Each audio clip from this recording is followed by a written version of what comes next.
بسم اللہ الرحمن الرحیم۔ السلام علیکم ورحمۃ اللہ وبرکاتہ۔ اب کہاں دنیا میں ایسی بستیاں۔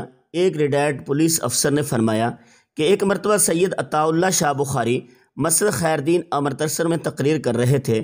میں ڈیوٹی پر تھا۔ 2 بجے شب مجھے اعلیٰ حکام نے طلب کیا اور میری جگہ ایک دوسرا رپورٹر بھیجا۔ میں نے جب اپنی ڈائری ختم کی تو اس میں یہ الفاظ درج کیے: سید عطا اللہ شاہ بخاری رات کے 11 بجے سے تقریر کر رہے ہیں، اب رات کے 2 بجے ہیں۔ ان کی تقریر سے حاضرین جلسہ تو درکنار، مسجد خیردین کی در و دیوار اور اس کے گنبد و محراب اور حوض کے پانی تک مسحور ہو چکے ہیں۔ خان غلام محمد خان لنڈ خود نے سنایا کہ میں نے نہ تو سید عطا اللہ شاہ بخاری کو دیکھا ہوا تھا اور نہ ہی اس کا خاص معتقد تھا۔ میرا سیاسی مسلک بھی اس سے جدا تھا۔ ایک دفعہ عشاء کے وقت دلی دروازے کے باہر سے گزرا تو سید عطا اللہ شاہ بخاری تقریر کر رہے تھے۔ میں بڑے ضروری کام میں تھا، اس خیال سے رک گیا کہ جس مقرر کی اتنی شہرت ہے اسے 5 منٹ سن لوں۔ میری عادت یہ تھی کہ میں جلسہ میں ایک جگہ نہیں بیٹھ سکتا تھا، خود اپنے جلسہ میں بھی گھوم پھر کر دیکھتا اور سنتا ہوں۔ میں 5 منٹ تک سید عطا اللہ شاہ بخاری کی تقریر سنتا رہا، پھر سوچا تھوڑی دیر اور سن لوں۔ ان کا سحر تھا، کھڑے کھڑے بیٹھ گیا، بیٹھے بیٹھے تھک گیا تو لیٹ گیا اور لیٹے لیٹے ساری رات تقریر سنتا رہا اور ایسے حواس گم ہوئے کہ اپنا کام بھی بھول گیا۔ یہاں سچا انسان کھڑا ہے۔ مجھے کسی مخفی طاقت نے ٹوکا کہ مخلص اب میری جھوٹی شہادت پر پھانسی کی سزا پائے گا۔ میرا دل لرز گیا۔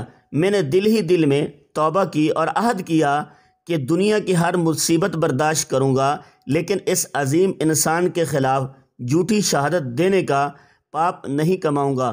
تب میں نے شاہ جی کے وکیل کو علیحدگی میں سارا ماجرا بیان کیا، ساتھ ہی اپنا ارادہ بھی بتایا۔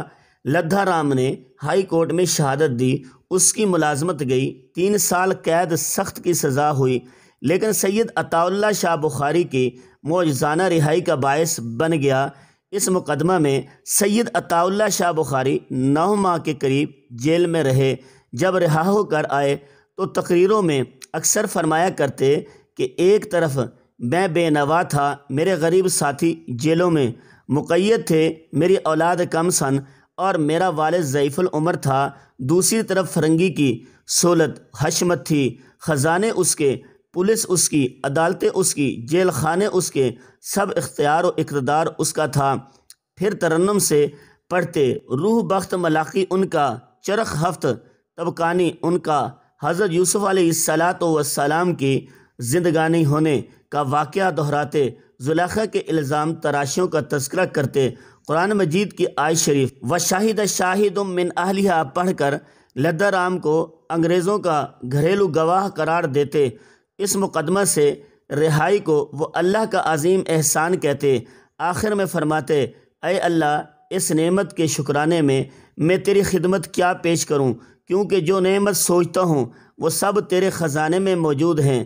ایک دن تقریر کرتے کرتے جھولی پھیلا دی اور فرمایا: میرے پاس ایک ایسی چیز ہے جو تیرے شکر نعمت کے لیے پیش کرتا ہوں، اور وہ میرے گناہ ہیں، میرے پاس ان کے سوا کچھ نہیں۔